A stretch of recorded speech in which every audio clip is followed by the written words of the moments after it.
കാവ്യ, റിയ, ആ. നിങ്ങളിത് മരുമോൾക്ക് കൊണ്ടുപോയി കൊടുത്തിട്ട് വേണ്ടത് എന്താണെന്ന് വെച്ചാൽ എടുക്കാൻ പറയും. ഇതൊക്കെ അമ്മയുടെ സാരികളല്ലേ?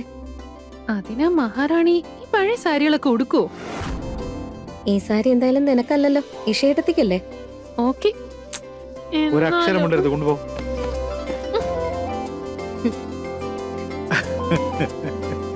അച്ഛാ, അമ്മ പോയതിനു ശേഷം ഇന്ന് ആദ്യമായിട്ട് അച്ഛൻ ഇതൊക്കെ പുറത്തെടുത്തിരിക്കുന്നത്. കുറെ കാലങ്ങൾക്ക് ശേഷം ആദ്യമായിട്ടാണ് ഒരാൾ ആത്മാഭിമാനത്തോടും സത്യസന്ധതയോടും നടന്നു കാണുന്നത്. എന്തോ ഇഷയിൽ എനിക്ക് വലിയ പ്രതീക്ഷ തോന്നുന്നു. അതുപോലെ എന്തുകൊണ്ടാണെന്നറിയില്ല, ഇവൾ ഈ വീടിനെ പഴയ ഐശ്വര്യമുള്ള വീടാക്കി മാറ്റുമെന്ന് തോന്നുന്നു.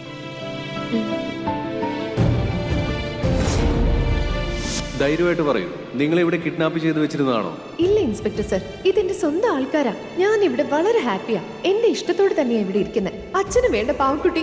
അച്ഛൻ എന്ത് തീരുമാനം എടുത്താലും അതിന് തല കുലുക്കി സമ്മതിക്കുന്നവളാ. ഞാൻ മാപ്പ് ചോദിക്കുന്നില്ല. അങ്ങനെ എന്റെ ആത്മാഭിമാനം ഞാൻ ആർക്കു മുന്നിലും പണയം വെക്കില്ല. പക്ഷെ എനിക്കൊരു സംശയം, ഞാനിനി എന്റെ പ്രതീക്ഷകളുടെ ഭാരം കൂടി ആ കുട്ടിയുടെ തലയിൽ വെച്ച് അവളുടെ ജീവിതം നശിപ്പിക്കുകയാണോ? സ്വാർത്ഥനാവുകയാണോ? അല്ല, ഒരിക്കലും അല്ല അച്ഛാ. ഇങ്ങോട്ട് വന്നേ. അച്ഛനെ പോലൊരു മനുഷ്യന് ഒരിക്കലും സ്വാർത്ഥനാകാനേ പറ്റില്ല. പിന്നെ ഈ തീരുമാനം ഇഷയേട്ടത്തി എടുത്തതല്ലേ? അവർക്ക് വേണമെങ്കിൽ പോവായിരുന്നല്ലോ. പക്ഷെ അവർ ഈ വീട്ടിലേക്ക് തന്നെ തിരിച്ചു വന്നു. ഏട്ടനും സ്വീകരിക്കുകയല്ലേ ചെയ്തത്. അച്ഛൻ ചെയ്തത് ഒരിക്കലും സ്വാർത്ഥതയല്ല, മറിച്ച് അതൊരു പ്രതീക്ഷയാണ്. ആ പ്രതീക്ഷയാണെങ്കിൽ സത്യം പറഞ്ഞ സൂര്യചേട്ടന്റെ മനസ്സിനെ നഷ്ടപ്പെട്ടതാ. പക്ഷെ പറയാൻ പറ്റത്തില്ല, ഇതിലൂടെ ചിലപ്പോ നമുക്ക് പഴയ സൂര്യചേട്ടനെ തിരിച്ചു കിട്ടിയാലോ. ഈശ്വരൻ അനുഗ്രഹിച്ച് അങ്ങനെ തന്നെ ആവട്ടെ.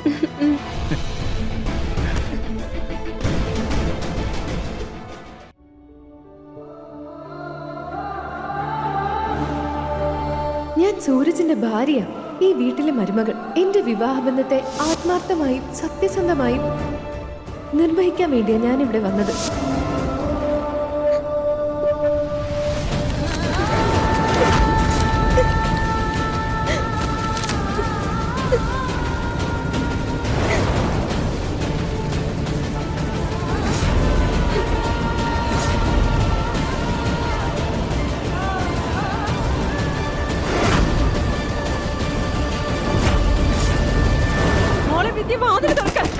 മോളെ വിദ്യ, വാല് തുറക്ക്. മോളെ വിദ്യ, വാല് തുറക്ക് മോളെ. അമ്മായിയാ വിളിക്കുന്ന വാതിൽ വിദ്യ, വിദ്യ വാതിൽ തുറക്കാൻ. അയ്യോ എന്റെ ഭഗവാനെ, ഇവളിത് എന്തിനുള്ള പുറപ്പാടാന്ന് അറിയില്ലല്ലോ. മോനെ, നീ ഒരു കാര്യം ചെയ്യ്, ഈ വാതിലിങ്ങ പൊളിച്ചേക്ക്. വിദ്യ മോളെ, അയ്യോ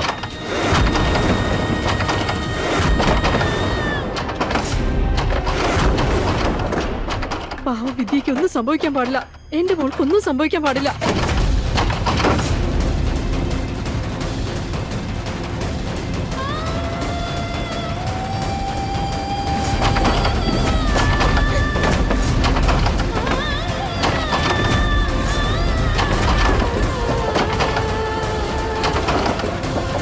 വിദ്യ,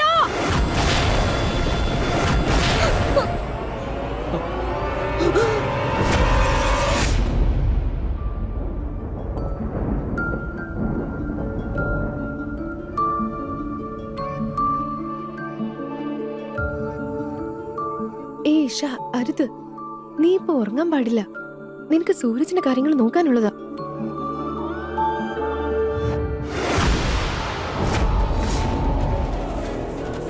സൂര്യൻ,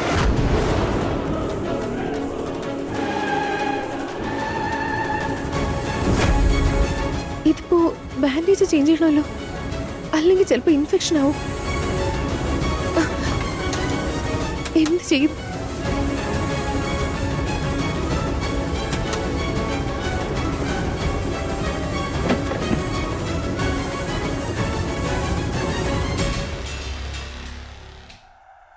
ഇവനെ തൊടാതെ ബാൻഡേജ് മാറ്റണം, ചോരയും തുടയ്ക്കണമല്ലോ.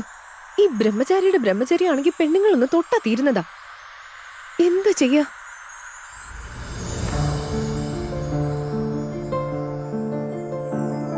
गजब है कहानी, गजब है फसाना है रिश्ता ये कैसा, किसी ने न जाना, अलग है मिजाज एक दूजे से बिल्कुल, पर चल रहा कारवां, ये कारवां।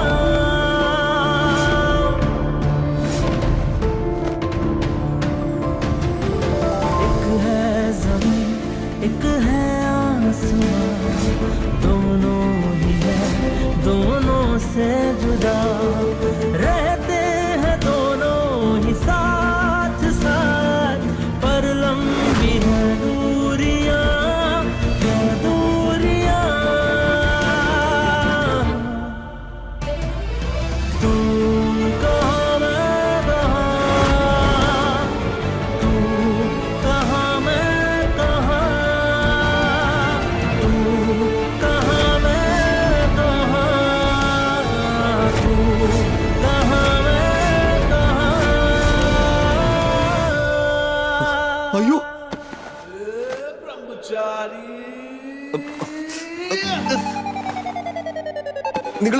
നിങ്ങൾ ഇവിടെ എന്തെടുക്കോ?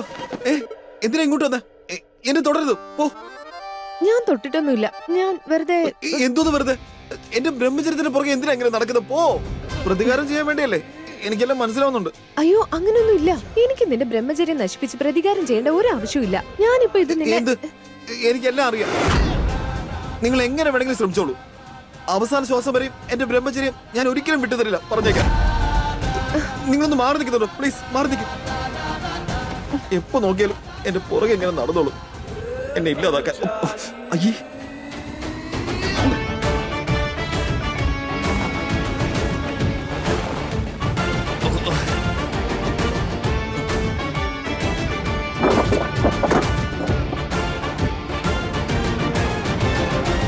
അതെ സൂരജ്, സൂരജ് ഞാൻ പറയുന്നത് നിങ്ങളൊന്നും കേൾക്ക്. പറയണ്ട, ഞാൻ പോകുന്നു. എനിക്കെല്ലാം മനസ്സിലാവുന്നുണ്ടോ? ബ്രഹ്മചാരി എന്നല്ല, ദുരാചാരി എന്നാ വിളിക്കണ്ടേ. ദേഹം മറിച്ചുള്ള പോക്ക്. ഇവൻ ആരാന്ന് ഇവന്റെ വിചാരം? പൃഥ്വിരാജോ അത് ടൊവിനോയോ? ഇവന്റെ ഒക്കെ പുറകെ നടക്കാൻ മാത്രം. ഹോ. വിദ്യ, നീ ഇതെന്താ ചെയ്തത്? വിദ്യ മോളെ, വിദ്യ. എന്താ മോളെ? എന്തായി ചെയ്യുന്നു മോളെ? നീ കുറച്ച് വെള്ളം പോയി എടുക്ക. മോളെ വിദ്യ, പറയുന്നൊന്ന് കേക്ക്. ഞാൻ പറയുന്നത് മനസ്സിലാക്കുന്നേ. മിണ്ടാതിരിക്കും. ഇനി ഒരു അക്ഷരം നീ മിണ്ടി പോകരുത്. മിണ്ടാതിരുന്നോണം.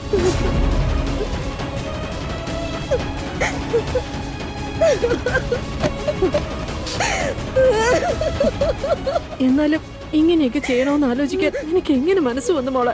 നീ പറഞ്ഞത് കൊണ്ടല്ലേ ഞാൻ അവരെ വീണ്ടും വീട്ടിലേക്ക് കയറ്റിയത്. അല്ലെങ്കിൽ എന്ത് വന്നാലും അവളെ ഞാൻ വീട്ടിൽ കയറ്റില്ലായിരുന്നു.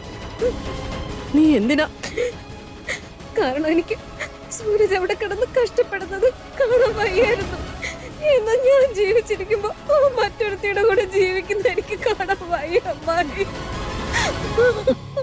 അതുകൊണ്ട് ഞാൻ മരിക്കുന്നത് തന്നെയാ നല്ലത്.